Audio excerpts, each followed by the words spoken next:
तो जय श्री कृष्णा, जय श्री राम, जय श्री राधे राधे, जय श्री महाकाल। इस प्रवचन में आपको श्रवण कराएंगे परशुराम जी के द्वारा क्षत्रिय संहार और विश्वामित्र जी के वंश की कथा। श्री सुखदेव जी कहते हैं, परीक्षित, अपने पिता की यह शिक्षा भगवान परशुराम ने जो आज्ञा कहकर स्वीकार की, उसके बाद वे 1 वर्ष तक तीर्थ यात्रा करके अपने आश्रम पर लौट आए। एक दिन की बात है, परशुराम जी की माता रेणुका तट पर गई हुई थी। वहाँ उन्होंने देखा कि गंधर्वराज चित्ररथ कमलों की माला पहने अप्सराओं के साथ विहार कर रहा है। वे जल लाने के लिए नदी तट पर गई थीं, परंतु वहाँ जल कीड़ा करते हुए गंधर्व को देखने लगी और पतिदेव के हवन का समय हो गया।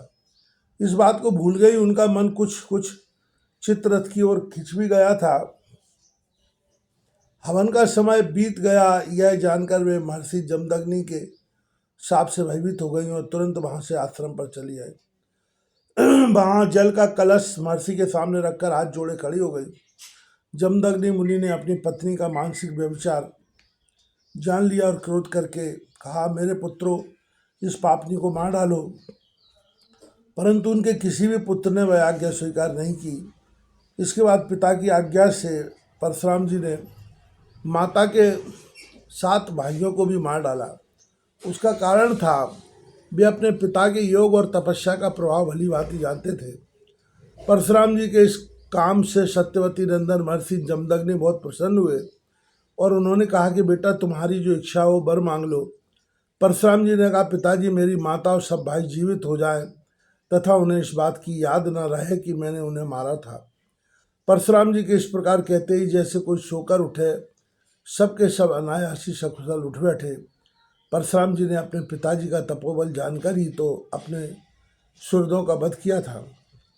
परीक्षित, सहस्त्रबाहु अर्जुन के जो लड़के परशुराम जी से हारकर भाग गए थे, उन्हें अपने पिता के वध की याद निरंतर बनी रहती थी। कहीं एक क्षण के लिए भी उन्हें चैन नहीं मिलता था। एक दिन की बात है, परशुराम जी अपने भाइयों के साथ आश्रम से बाहर वन की ओर गए हुए थे। इस अवसर पाकर बैर साधने के लिए सहस्त्राओं के लड़के वहां आ पहुंचे। उस समय महर्षि जमदग्नि अग्निशाला में बैठे हुए थे और अपनी समस्त वृत्तियों से पवित्र कीर्ति भगवान के ही चिंतन में मग्न हो रहे थे। उन्हें बाहर की कोई सुध न थी। उसी समय उन पापियों ने जमदग्नि ऋषि को मार डाला। उन्होंने पहले से ही ऐसा पापपूर्ण निश्चय कर रखा था। परशुराम की माता रेणुका बड़ी दीनता से उनसे प्रार्थना कर रही थी, परंतु उन सबों ने उनकी एक न सुनी। वे बलपूर्वक महर्षि जमदग्नि का सिर काटकर ले गए। परीक्षित, वास्तव में नीच क्षत्रिय अत्यंत क्रूर थे। सती रेणुका दुख और सुख से आतुर हो गई थी। वे अपने हाथों अपनी छाती और सिर पीट पीट कर जोर जोर से रोने लगी। परशुराम बेटा, परशुराम शीघ्र आओ। परशुराम जी ने बहुत दूर से माता का हा राम यह करुण क्रंदन सुन लिया। वे बड़ी शीघ्रता से आश्रम पर आए और वहां आकर देखा कि पिताजी मार डाले गए। परीक्षित, उस समय परशुराम जी को बड़ा दुख हुआ। साथ ही क्रोध, असहिष्णुता, मानसिक पीड़ा और शोक के वेग से वे अत्यंत मोहित हो गए। हाय पिताजी, आप तो बड़े महात्मा थे। पिताजी, आप तो धर्म के सच्चे पुजारी थे। आप हम लोगों को छोड़कर स्वर्ग चले गए। इस प्रकार विलाप कर उन्होंने पिता का शरीर तो भाइयों को सौंप दिया और स्वयं हाथ में फरसा उठाकर क्षत्रियों का संहार कर डालने का निश्चय किया। परीक्षित, परशुराम जी ने माहिष्मती नगरी में जाकर सहस्त्रबाहु अर्जुन के पुत्रों के सिरों से नगर के बीचों एक बड़ा भारी पर्वत खड़ा कर दिया।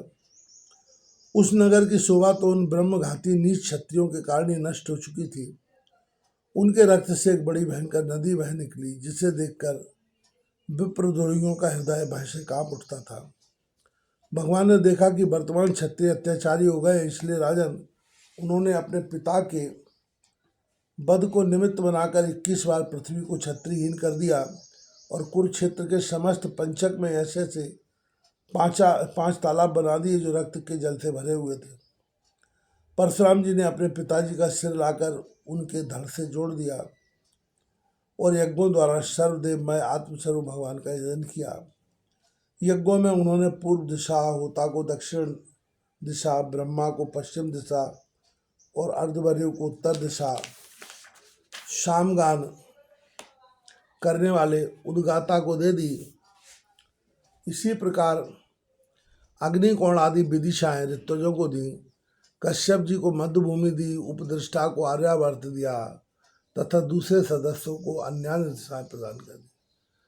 इसके साथ यज्ञांत स्नान करके वे समस्त पापों से मुक्त हो गए और ब्रह्म नदी सरस्वती के तट पर मेघ रहित सूर्य के समान शोभायमान हुए। महर्षि जमदग्नि को स्मृति रूप संकल्पमय शरीर की प्राप्ति हो गई। परशुराम जी से सम्मानित होकर वे सप्तऋषियों के मंडल में 7वें ऋषि हो गए। परीक्षित कमल लोचन जमदग्नि नंदन भगवान परशुराम आगामी मनमंत्र में सप्तऋषियों के मंडल में रहकर वेदों का विस्तार करेंगे। वे आज भी किसी को किसी प्रकार का दंड न देते हुए शांत चित्त से महेंद्र पर्वत पर निवास करते हैं। वहाँ सिद्ध गंधर्व और चारण उनके क्षेत्र का मधुर स्वर से गान करते रहते हैं। सर्वशक्तिमान विश्वात्मा भगवान श्री हरि ने इस प्रकार भृगुवंशियों में अवतार ग्रहण करके पृथ्वी के भारभूत राजाओं का बहुत बार वध किया। महाराज गादी के पुत्र हुए प्रज्वलित अग्नि के समान परम तेजस्वी विश्वामित्र जी, उन्होंने अपने तपोबल से क्षत्रियत्व का त्याग करके ब्रह्म तेज प्राप्त कर लिया। परीक्षित विश्वामित्र जी के 100 पुत्र थे, उनमें पिछले पुत्र का नाम था मधुच्छंद, इसलिए सभी पुत्र मधुच्छंदा के ही नाम से विख्यात हुए। विश्वामित्र जी ने भृगुवंशी अजिगर्त के पुत्र अपने भांजे पुनः सुनासेप को, जिसका एक नाम देवरात भी था, पुत्र रूप में स्वीकार कर लिया और अपने पुत्रों से कहा कि तुम लोग इसे अपना बड़ा भाई मानो। यही वही प्रसिद्ध भृगुवंशी पुनः शेष था जो हरिश्चंद्र के यज्ञ में यज्ञ पशु के रूप में मोल लेकर लाया गया था। विश्वामित्र जी ने प्रजापति वरुण आदि देवताओं की स्तुति करके उसे पाश बंधन से छुड़ा लिया। देवताओं के यज्ञ में यह पुनः शेष देवताओं द्वारा विश्वामित्र जी को दिया गया था। अतः देवे राता इस व्युत्पत्ति के अनुसार गादी वंश में यह तपस्वी देवरात के नाम से विख्यात हुआ। विश्वामित्र जी के पुत्रों में जो बड़े थे उन्हें सुनाशेष को अब बड़ा भाई मानने की बात अच्छी न लगी। इस पर विश्वामित्र जी ने क्रोधित होकर उन्हें शाप दे दिया कि दुष्टो, तुम सब मलेच्छ हो जाओ।